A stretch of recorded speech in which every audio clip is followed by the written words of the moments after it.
सोचिए जरा, क्या एक ठोस बेजान पत्थर अपना रंग रूप बदल सकता है? सुनकर थोड़ा अजीब लग रहा होगा, है ना? पर आज इस एक्सप्लेनर में हम भारत के कुछ ऐसे चुने हुए मंदिरों के रहस्य की तह तक जाएंगे, जहां पत्थर की मूर्तियां सूरज की रोशनी और दिन के वक्त के साथ साथ अपना रंग बदलती हैं। विज्ञान की भाषा में इसे डायोनल क्रोमैटिक ट्रांजिशंस कहते हैं। तो चलिए शुरू करते हैं। अब सवाल ये उठता है कि आखिर एक स्थिर चट्टान जैसी चीज किसी जिंदा प्राणी की तरह बर्ताव कैसे कर सकती है। मतलब बिना किसी केमिकल रिएक्शन के ये हो कैसे रहा है। ये एक ऐसा सवाल है जिसने सदियों से लोगों को और यहाँ तक कि साइंटिस्ट्स को भी पूरी तरह से हैरान में डाला हुआ है। देखिए, आम तौर पर होता क्या है कि ग्रेनाइट या बेसाल्ट जैसे पत्थर सदियों तक बिल्कुल एक जैसे रहते हैं, उनमें कोई बदलाव नहीं आता। लेकिन इन खास मूर्तियों में होने वाला ये लगातार बदलाव हमारे आम भूविज्ञान यानी जियोलॉजी और सदियों पुरानी श्रद्धा के बीच एक बेहद ही दिलचस्प टकराव पैदा कर देता है। इस पत्थरीले चमत्कार को समझने के लिए हमारी पहली कड़ी हमें ले जाती है राजस्थान के बेहद दुर्गम चंबल के बीहड़ों में। यहाँ पर स्थित है परमारा वंश का बनवाया गया एक बहुत ही प्राचीन मंदिर, जिसे हम अचलेश्वर महादेव मंदिर के नाम से जानते हैं। यहाँ पर जो शिवलिंग है ना, उसके आधार को लेकर एक बेहद गहरी और हैरत अंगेज लोकल मान्यता जुड़ी हुई है। इसे स्वयंभू माना जाता है, जिसका सीधा सा मतलब है जो स्वयं प्रकट हुआ हो।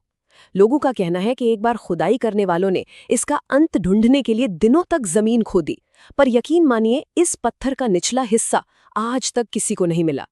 और इस पूरे रहस्य में सबसे खास बात है इन रंगों के बदलने का समय।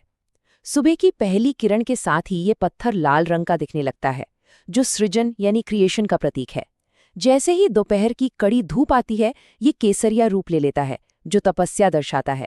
और शाम ढलते ढलते ये पूरी तरह काला पड़ जाता है, जो वैराग्य और विश्राम का संकेत है ना? बिल्कुल वक्त के हिसाब से परफेक्टली मैप्ड। वैसे इस मंदिर में सिर्फ मूर्ति ही रहस्यमयी नहीं है, वहां फर्श पर बना एक छोटा सा गड्ढा भी उतना ही अजीब है। इसे सीधे पाताल लोक का द्वार माना जाता है, जिसमें भगवान शिव के अंगूठे का निशान होने की मान्यता है। और सबसे हैरानी की बात पता है क्या है? आप इसमें चाहे जितना भी जल चढ़ा दें, वो तुरंत गायब हो जाता है। वो गड्ढा कभी नहीं भरता। अब थोड़ा इस मंदिर की ऐतिहासिक सुरक्षा पर आते हैं, जो अपने आप में उतनी ही अनोखी है। यहाँ पर एक 4 टन भारी नंदी की विशाल मूर्ति है, और इसे बिल्कुल एग्जैक्ट कैलकुलेशन के साथ 5 धातुओं सोना, चांदी, तांबा, पीतल और जस्ता के सटीक मिश्रण से बनाया गया है, जिसे प्राचीन काल में पंचधातु कहते थे। लेकिन सुनिए, इस नंदी का काम सिर्फ मंदिर की शोभा बढ़ाना नहीं था। स्थानीय कथाओं की माने तो जब मध्यकालीन हमलावरों ने यहाँ लूटपाट करनी चाही, तो अचानक से इसी पंचधातु की मूर्ति से हजारों भंवरे बाहर निकले।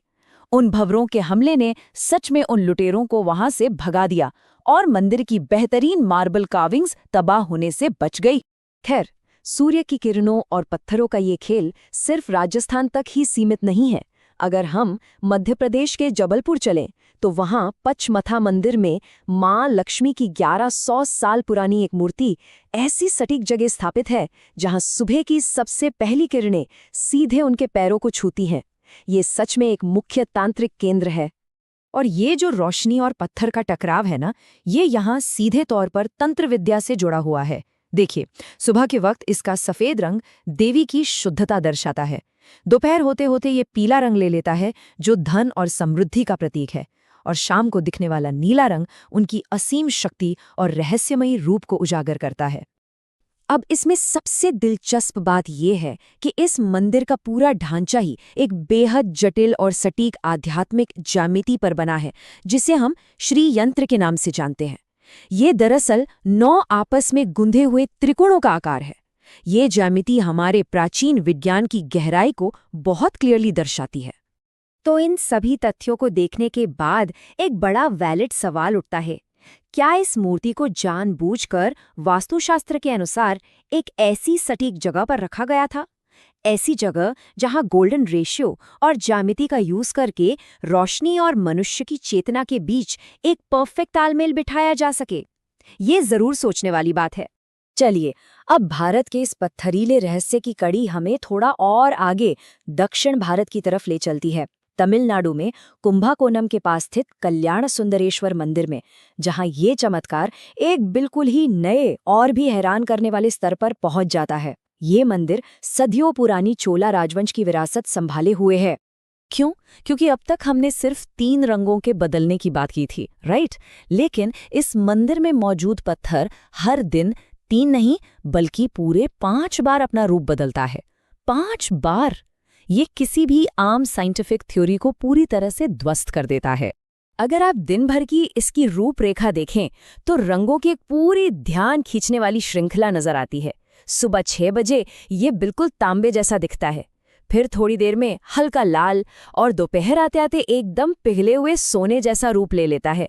उसके बाद पन्ने जैसा हरा रंग। लेकिन सबसे चौंकाने वाली बात दोपहर के बाद आती है। ऐसी श्रद्धा है कि तब ये पत्थर वही रंग धारण कर लेता है जो एक भक्त अपने मन में सोचता है। क्या कमाल की बात है! इस पूरी घटना को अगर इस क्षेत्र की पौराणिक कथाओं से जोड़ें तो प्राचीन किस्से बताते हैं कि इस विशिष्ट मूर्ति को खुद महर्षि अगस्त्य ने स्थापित किया था। कहा जाता है कि शिव और पार्वती के दिव्य विवाह के वक्त धरती का संतुलन बिगड़ गया था, तो इस प्लैनेट को वापस ठीक से संतुलित करने के लिए इस शक्तिशाली लिंगम को यहाँ लाया गया था। अब आते हैं इस एक्सप्लेनर की आखिरी कड़ी पर, जो जुड़ी है कर्नाटका से। यहाँ तलाकाडू नाम का एक शहर है जो किसी जमाने में गंगा और होयसाला राजवंशों की एक बेहद समृद्ध राजधानी हुआ करता था। पर नेचर का खेल देखिए, आज यह पूरी तरह से विशाल रेत के टीलों के नीचे दफन है। और पता है, इस शहर के दफन होने के पीछे लोकल लोग किसी भौगोलिक कारण को नहीं मानते। इसके पीछे रानी अलामलम्मा का एक रोंगटे खड़े कर देने वाला 3 हिस्सों का शाप जुड़ा है। आज भी उस शाप को ही इन मंदिरों के इन विशाल रेत के ढेरों में दबे होने की मुख्य वजह माना जाता है। लेकिन इस सब में सबसे बड़ा चमत्कार ये है कि रेत के इन टीलों के अंदर, उस गहरे अंधेरे में जहां रोशनी की एक किरण तक नहीं पहुंचती, वहां भी पातालेश्वरा शिवलिंग अपना दैनिक चक्र नहीं भूलता। उस पूरे अंधेरे में भी ये सुबह लाल, दोपहर में काला और रात को सफेद रंग धारण करता है। Just imagine. अब आप खुद सोचिए, इस अद्भुत नज़ारे का साक्षी बनने के लिए कितने सब्र की जरूरत होती होगी, क्योंकि इस रहस्यमयी चमत्कार को नंगी आंखों से देखने के लिए इस मंदिर को 12 साल में सिर्फ एक ही बार रेत से बाहर निकाला जाता है, एक खास फेस्टिवल के लिए, जिसे पंचलिंगा दर्शना उत्सव कहते हैं। सिर्फ तभी आप इसे देख सकते हैं। तो आखिर में इन पत्थरों का ये अस्तित्व हमारे सामने एक बेहद गहरा सवाल छोड़ जाता है। क्या ये सिर्फ भूविज्ञान की कुछ अनोखी घटनाएं भर हैं, या फिर क्या इनमें खगोलीय विज्ञान और अटूट मानव श्रद्धा का कोई ऐसा सटीक प्राचीन ज्ञान छिपा है जिसे आज का विज्ञान समझने में नाकाम है? ये एक ऐसी पहेली है जो यकीनन हमें आगे भी सोचने पर मजबूर करती रहेगी।